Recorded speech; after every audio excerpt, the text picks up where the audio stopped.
Hola con todos y todas, nuevamente conversaciones en cuarentena y esta vez está con nosotros Ricardo Alejos, él es ingeniero y nos va a hablar de energía porque él es especialista en energía. ¿Cómo estás, Ricardo? Hola Moisés, bien acá en cuarentena como todos en mi casa. Parece que las noticias no son muy halagadoras, pero esperando que mejore al menos. Estamos ya varios días en cuarentena, hoy es lunes 20 de abril, se supone que falta una semana más, pero todavía hay una expectativa como que si sí o si no saldremos, ¿no? Y cómo saldremos de la cuarentena. Más bien, Ricardo, tú eres Sí, especialista en energía, hemos tenido veces conversaciones al respecto.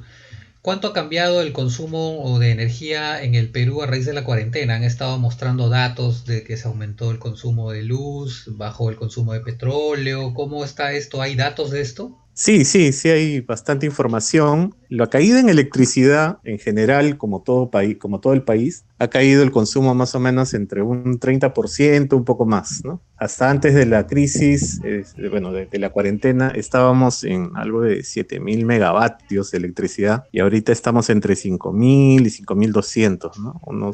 Más o menos una caída del 30% en electricidad y en gas natural más o menos también es la misma cantidad, ¿no? Un 30% de menos consumo, de menos producción también, ¿no? En petróleo sí no sé, porque en petróleo parece que la producción sigue igual, pero el tema es que los consumos generalmente de hidrocarburos son masivos y mayores en el sector transporte, ¿no? De hecho, el sector transporte es el que consume más energía en el Perú, pero ahí deben estar, he visto noticias de otros países que ha caído incluso a niveles de 80 o 90%, ¿no? Porque ya no hay transporte, ¿no? Entonces, esa situación es algo que todavía no lo he podido ver acá en las cifras de Perú, ¿no? Básicamente la reducción de energía eléctrica tiene que ver con el consumo industrial. Sí, consumo industrial y minero, ¿no? Bueno, las minas son aproximadamente el 30% del consumo nacional. La gran mayoría de las grandes minas han parado, algunas no, que son poquísimas, ¿no? Creo que son dos, tres u otra que por ahí he visto que ha reducido su consumo más que detenerse completamente, ¿no? Y bueno, sí, eso obviamente todos los sectores que siguen como cemento, industria de la fundición, ¿no? Y todo lo que son comercios y servicios también tienen una caída bien grande, ¿no? Entonces, eso hace que la demanda baje, más o menos en las cantidades que te he dicho, ¿no? 30%. Si bien seguramente el consumo residencial ha subido, pero eso comparado pues con la industria es poco, ¿no? Entonces, el efecto final es ese 30% del que te estaba hablando. ¿Y de dónde proviene la energía que consume el Perú?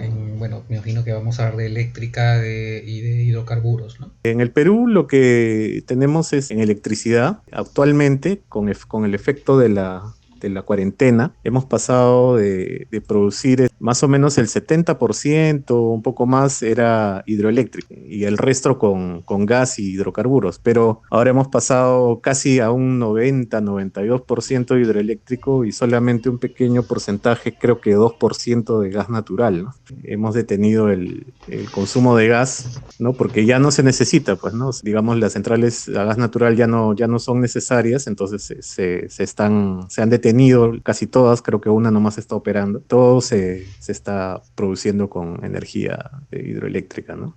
Ahora, todo esto ¿de dónde viene? Viene pues bueno, las hidroeléctricas obviamente tienen el origen en los embalses que tenemos, también en las lluvias, pero es el gas natural también, pero en el sector hidrocarburos sí es distinto, ¿no? Porque nosotros no somos pues un productor de petróleo, ¿no? De hecho, nuestra producción de petróleo viene cayendo ya creo que más de 30 años aproximadamente. Hubo un tiempo en que sí, pensamos que éramos los grandes productores, pero ya no, ¿no? Entonces importamos mucho diésel, importamos también otro tipo de gasolinas, ¿no? Una cantidad menor, pero principalmente diésel, ¿no? Para nuestro sector transporte, como te decía, el sector transporte es el que más consume, ¿no? Y justo ahora es el que también más ha parado, ¿no? Y ese diésel, bueno, lo traemos del extranjero, pues. Digamos, en alguna medida, si es que queremos verlo como un balance, podríamos decir que esta situación nos conviene porque no vamos a importar diésel, entonces ahí vamos a tener vamos a reducir esa dependencia, ¿no? pero obviamente también nos hace pensar en qué cambios, ¿no? ¿Qué cambios podríamos hacer para no depender tanto de esto, ¿no? De ese diésel importado. Alguna vez he escuchado el concepto de petróleo pesado, que es el que tiene el Perú, y que petróleo ligero es lo que consume más el mercado y se produce más. ¿Nos puedes explicar un poco de esto? Sí, los petróleos pesados son, bueno, como los que tenemos nosotros acá en el Perú, que no son muy distintos de, por ejemplo, los de Ecuador o hasta incluso los de Venezuela, ¿no? Eso hace que necesites pues una mejor refinería, una refinería más tecnológicamente más avanzada para que puedas procesarlos. Entonces, no tenemos o no teníamos esa capacidad, ¿no? Para procesar y bueno, tenemos que importar ya los derivados finales, ¿no? Como biodiesel, gasolina. En cambio, los petróleos más ligeros son más fáciles de refinar y eso no es lo que tenemos, pues, ¿no? O sea, es también petróleos más caros, ¿no? Pero lo que hay acá en esta zona del mundo es petróleos pesados, ¿no? Como el que tiene Perú también. Pero Perú ya no es una cosa que tengamos mucha esperanza, ¿no? No, ya como te dije, son décadas que viene cayendo la producción y bueno, solamente hay que resignarse o a seguir importando o a ver una forma de reemplazarlo, ¿no? Para que no estemos expuestos bueno, a esos precios que suben y bajan y también a situaciones que nos puedan dejar pues sin abastecimiento, ¿no? Hablando de precios que suben y bajan, efectivamente ha bajado el precio del petróleo ahora con la pandemia. Bueno, se estima también con esto pocas chances para un cambio de matriz energética hacia lo sostenible, que teóricamente es lo que se debe hacer de acuerdo al Acuerdo de París firmado en 2015, ¿no? Para combatir el cambio climático. Sin embargo, se sigue extrayendo petróleo y ahora ha bajado el precio. ¿Esto qué escenario plantea o ya en realidad era complicado antes para las energías renovables? Es un escenario complicado, cambia completamente todo lo que venía ocurriendo. Bueno, en realidad, un poco antes de que comience esta crisis mundial, el precio del petróleo había bajado, había unos problemas ahí entre los rusos y los saudíes, me parece, que no se pusieron de acuerdo en cuánto producir o cuánto dejar de producir para manipular el precio. Y bueno, terminaron en una carrera en la que producían y el precio iba cayendo, ¿no? Y con esta situación aún más. Ahora, qué pasa con eso? En nuestro caso, he leído ya algunas noticias también que dicen que mejor dicho, algunos de los pozos petroleros que tenemos nosotros son caros. Entonces, su precio de producción va a ser por encima de lo que ahorita se vende, ¿no? Entonces, están ya dando aviso de que van a detener sus operaciones, ¿no? Ahora, para el cambio de la matriz, obviamente, teniendo un petróleo barato, no es una buena situación para las energías renovables, porque siempre se dice que las energías renovables pueden reemplazar a todo lo que es el petróleo, siempre y cuando sean más económicas, ¿no? Y con un precio barato, obviamente, muchos proyectos no van a cumplir esa circunstancia o eso que se pide, ¿no? Económicamente. Bueno, como país, como te decía hace un rato, somos en déficit de petróleo y bueno, esto de alguna manera nos alivia esa parte de la economía, ¿no? Porque ya no vamos a importar. Nuestro sector transporte está detenido, ¿no? Pero si vamos a hablar de cambio de matriz, claro, deberíamos comenzar, y ya se ha comenzado a discutir un poco cómo cambiamos ese sector transporte que tenemos. Pasar a la electromovilidad, es decir, usar electricidad para movilizarnos, tanto con vehículos pequeños como con buses, ¿no? Buses eléctricos. Hay un par de empresas que ya han donado algunos buses, creo que hay un metropolitano también que está trabajando así, con electromovilidad, ¿no? Que está movido por electricidad. Y lo otro es, bueno, lo que siempre pedimos acá en Lima, que es ordenar el tráfico, cambiar los hábitos de transporte, quizás promover la bicicleta. Ahora con esta crisis estamos hablando de cómo nos vamos a transportar, ¿no? Porque el transporte masivo ahí no hay distancia social, ¿no? Están hablando de cómo reordenamos nuestras calles para que haya más bicicleta, digamos. Quizás la bicicleta es menos, permite un distanciamiento social mejor, ¿no? He visto una Y bueno, el propuesta en Perú, México, ¿no? Creo que todo un carril para que vaya solo bicicleta en calles principales. sí, hay múltiples propuestas desde antes de esta situación, pero creo que en estas circunstancias nos podemos sentar a discutir con poco más de urgencia esto, ¿no? Bueno, para Lima es lo mejor, ¿no? Porque tenemos nuestro parque es bastante viejo, bueno, lo veíamos todos los días con las combis y otros medios de transporte que de verdad dan pena, ¿no? Porque te botan humo negro, humo blanco, están ahí, que ya no pueden más, ¿no? Y eso genera, pues, problemas también de salud, ¿no? A todos, Lima tiene un alto nivel de contaminación, está por encima de los estándares. De hecho, cuando empezó esta crisis, una de las noticias que salió bastante fue que todos estaban contentos porque estábamos por debajo del máximo internacional, ¿no? De contaminación y bueno, eso es bueno, ¿no? Pero ojalá fuera así siempre en las circunstancias normales, ¿no? Ahora, para cambiar nuestra matriz energética en general, yo creo que, al menos en la parte eléctrica, siempre hemos sido no tan contaminantes, ¿no? Porque tenemos un alto componente hidroeléctrico que es bastante más de la mitad y más de la mitad de lo que producimos. Y también bueno, el gas natural, si bien sigue siendo un hidrocarburo, no es tan contaminante pues como los derivados de petróleo. Muchas veces se ha hablado de que una necesidad futura del país de energía. ¿Y cuál es la Ujú. proyección? ¿De dónde se va a obtener esta energía? ¿Más hidroeléctricas? ¿Dónde y cuánto va a necesitar el país? Aunque ahora este escenario de la pandemia ha configurado todo de nuevo, ¿no? Pero yo tengo una cierta sensación de que esto termine y vamos a salir a consumir y a necesitar más. O no sé si me equivoco, es una sensación que tengo. En el corto plazo yo no creo que necesitemos más, porque la reactivación se va a demorar, digamos, ¿no? Claro. En el mediano plazo sí lo que se había estado viendo hasta antes de la crisis era que tuviéramos, lo menos en el sector de electricidad teníamos una sobreoferta de generación, o sea, había mucha generación disponible y ahora con este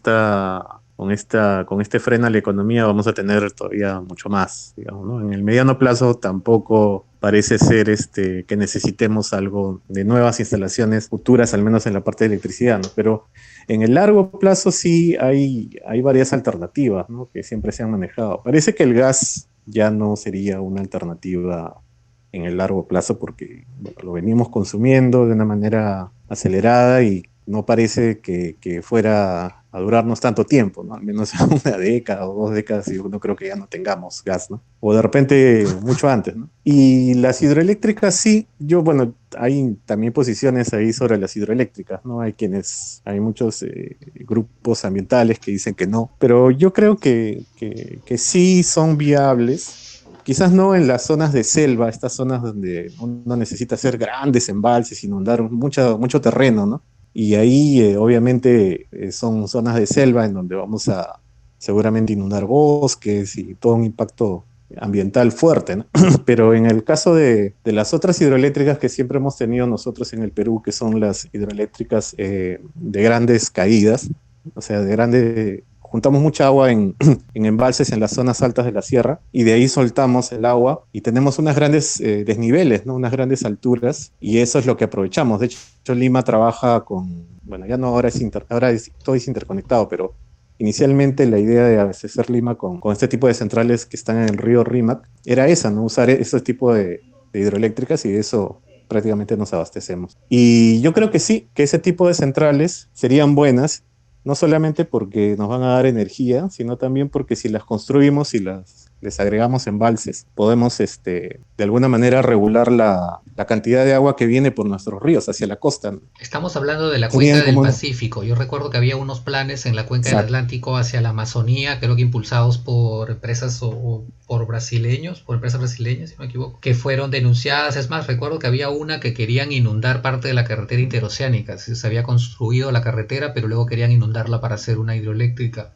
Todos estos proyectos, bueno, quedaron ahí. No sé si se ha vuelto a abrir y ahora con lo que hablas de sobreoferta tampoco sería necesario, pero hacia el lado del Pacífico sí sigue siendo viable. Sí, yo soy de los que opina que sí, que hacia el lado del Pacífico sí, porque, bueno, como sabes, la mayoría del agua, casi más del 90%, creo que hasta el 98% del agua que cae se va hacia el lado, como dices, hacia el lado del Atlántico, ¿no? Es solamente un pequeño porcentaje, creo que es 2 o 3%, va hacia la costa. Eso sumado a lo que nuestros glaciares están quedando sin hielo, hay reservas de agua que se están perdiendo, ¿no? Entonces yo sí creo que construyendo embalses en esas zonas, en zonas altas de la sierra, se podría regular también toda la agricultura, pues, ¿no? Porque nuestra agricultura también está centrada en esta zona costa y necesita agua, ¿no? Entonces tiene un doble efecto, en mi opinión, ¿no? Tanto como reserva de agua y también como capacidad para producir energía, ¿no? Y también Eso, para y evitar los huaicos y esto, para poder controlar la cantidad de agua. también podemos regular, pero bueno, eso siempre es más aleatorio. Ahí, Claro, bueno, del 2017 te acuerdas que tuvimos una gran lluvia, pues, ¿no? así es. Una fuerte, una fuerte cantidad de agua que inutilizó incluso la tarjea, ¿no? Sí, eso es a veces, es impredecible, digamos, ¿no? Y ahora que hablábamos de fuentes energéticas y de sobreoferta, sin embargo, hay lugares del país donde no se llega, especialmente zonas amazónicas, la energía eléctrica no llega. ¿Cuál es el problema ahí de la extensión de la red? Sí, el principal problema es extender la red, ¿no? No solamente son problemas, extender la red no solamente es un problema económico, sino también técnico, ¿no? Porque las pérdidas se vuelven muy grandes, para atender pequeñas cargas y ya ahí viene el otro tema económico que no voy a construir una gran instalación enorme para atender a un pequeño grupo de personas que al final, no va a poder cubrir los costos, digamos, de toda la instalación. Pero ha habido ya hace unos, no sé ya cuántos años, 3, 4 años, ahí no tengo la fecha exacta, pero hubo una subasta en el Perú de paneles solares para atender este tipo de zonas, ¿no? Me parece que la empresa que ganó se llama Energón, me parece, y ellos instalan. Creo que han instalado ya algo de 200, más de 200.000 paneles fotovoltaicos en zonas de selva y otras zonas, creo que también de la sierra incluyen ahí. Y con eso se está atendiendo, tiene un esquema de negocio interesante. El Estado obviamente está ahí metido tratando de soportar el negocio y que eso pueda seguir aumentando, pues como tú dices, la atención a las personas que no tienen pues acceso a la electricidad, ¿no? Ricardo, una consulta. ¿Y qué lección crees que nos viene dejando desde tu campo de la energía esta cuarentena y la pandemia? O sea, ¿qué cosas nos ha afectado que no habíamos previsto o qué escenario nos brinda acá hacia adelante? Una de las lecciones que la pandemia nos puede dejar muchas, digamos, si lo trato de ver desde el punto de vista de la energía, quizás no es tan claro, ¿no? Pero yo me ponía a imaginar, imagínate que ahora estamos en esta situación que no podemos salir y todo, y hubiera un escenario adicional, ¿no? Tranquilamente podría ocurrir, ¿no? Como un terremoto, digamos. Claro. Este, Dios no quiera, pero puede ocurrir. Entonces, esa situación nos debe llevar siempre a pensar y a diseñar todos nuestros sistemas, tanto el energético como el sistema de abastecimiento de agua, el sistema de abastecimiento de combustible y de alimentos, a estar preparados para soportar ese tipo de contingencias, ¿no? Creo que queda claro que el sistema de salud no estaba preparado para eso, a pesar de que tenemos terremotos continuamente acá. Imagínate que hubiera el terremoto de grado 8, ¿no? Entonces, ¿qué significa? Que nuestros hospitales hubieran también colapsado, pues igual que ahora, ¿no? Creo que esa es la lección, ¿no? O sea, no nos ponemos a pensar en esa situación extrema, sino hasta cuando ocurre, ¿no? Yo siempre tengo ahorita en los últimos días el pensamiento del año 2017, ¿no?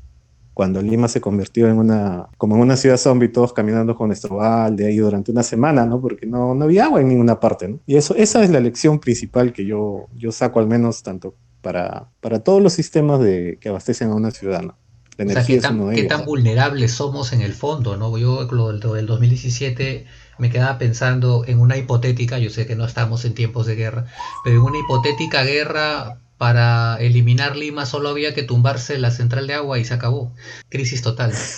Sí, otra conclusión que podemos sacar es encontrarnos pues con esa fractura o que es la corrupción, ¿no? Porque cuando ocurrió eso del agua también, por ejemplo, la tarjeta pues creo que tiene más de 50 años, o sea, no fue diseñada para abastecer a la ciudad de Lima de hoy, ha tenido ampliaciones, pero me acuerdo que en el gobierno de Alan hicieron pues una planta en Huachipa, ¿no? Una pequeña planta que también alimentaba a Lima y cuando dijeron, bueno, mira, la tarjeta no puede funcionar, pero de repente la de Huachipa sí puede, ¿no? Y Y no fueron a ver a la funcionaba. de Huachipa y la planta estaba pues que se desmoronaba, ¿no? Y decían, no, acá no se puede, hemos bajado la capacidad. Sí, sí, ahí hay un tema bien fuerte, ¿no? Lima también es vulnerable y creo que la anterior congresista Glave, Marisa Glave, por ejemplo, estaba muy preocupada por unos relaves mineros que Sí, hay claro. en justo donde comienza la cuenca del Rímac, ¿no?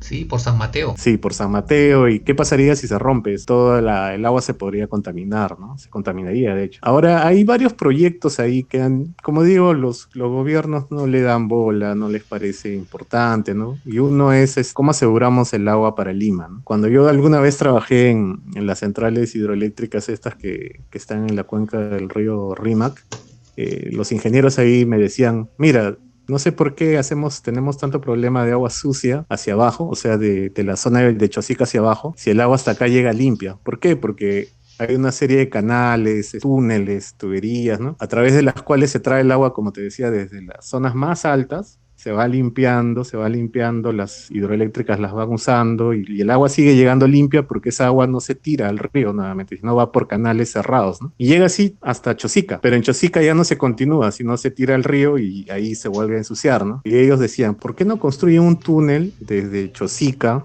hacia la Tarjea, ¿no? De tal manera de que el agua te aseguras que el agua llega limpiecita tanto desde la zona alta de la sierra, la vas limpiando en el camino y no la mezclas con el agua que cae al río, digamos, ¿no? O tienes una Sí. segunda fuente, ¿no? O tienes una segunda fuente. Lima tiene tres ríos, ¿no? Así es. Y el Chillón, Chillón. por ejemplo, hasta ahora. La explotación que se hizo del Valle del Rímac viene pues desde el comienzo del siglo XX, ¿no? Claro.